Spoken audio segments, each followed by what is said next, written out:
বার্তা দিচ্ছে কিনা কি মনে করেন? তুমি তো নিজেই দেখতেছো প্র্যাকটিক্যালি, আমি কি বলবো? জনগণের ভিতরে একটা উচ্ছ্বাস আছে, আবেগ আছে, বহুদিন পরে ভোট দিচ্ছে তারা, এই জন্য তাদের উচ্ছ্বাস আবেগ এটাকে আমি সম্মান জানাই।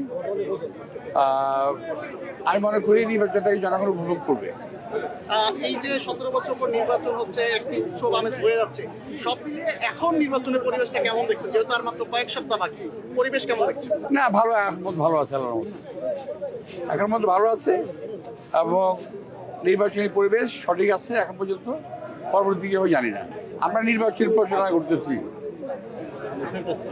এর মধ্যে লেভেল প্লে ফিল্ড কি অবস্থায় আছে আমি কি করে বলবো এটা জানি না।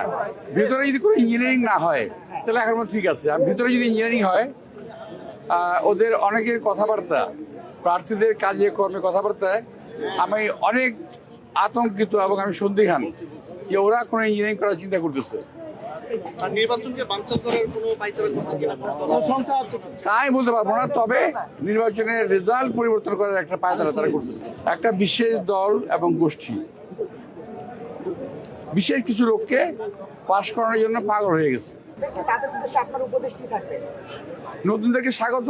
আমি আশা করব ওরা নির্বাচনী আইন কানুন মেনে প্রতিপক্ষকে আঘাত না করে যেন কথাবার্তা বলেন আর কি। এখন একজন প্রার্থী আছে, তার ঘুম থেকে উঠে মানুষ নামাজ কালাম পড়ে আল্লাহর নাম নেয়।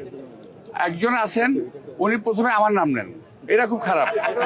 আমি বলবো আমি এর আগে এর চাইতে শক্ত এবং কঠিন পদ্ধতির সঙ্গে নির্বাচন করেছি আমি, কিন্তু আমরা একে অপরের বিরুদ্ধে বিষোদ্গার করি নাই কখনো।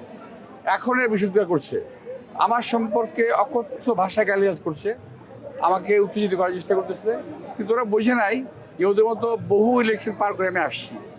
এরা বাচ্চা ছেলে পেলে, এরা বলে, আমি ভাবি এরা আমার বাচ্চার মতোই, তো করুক।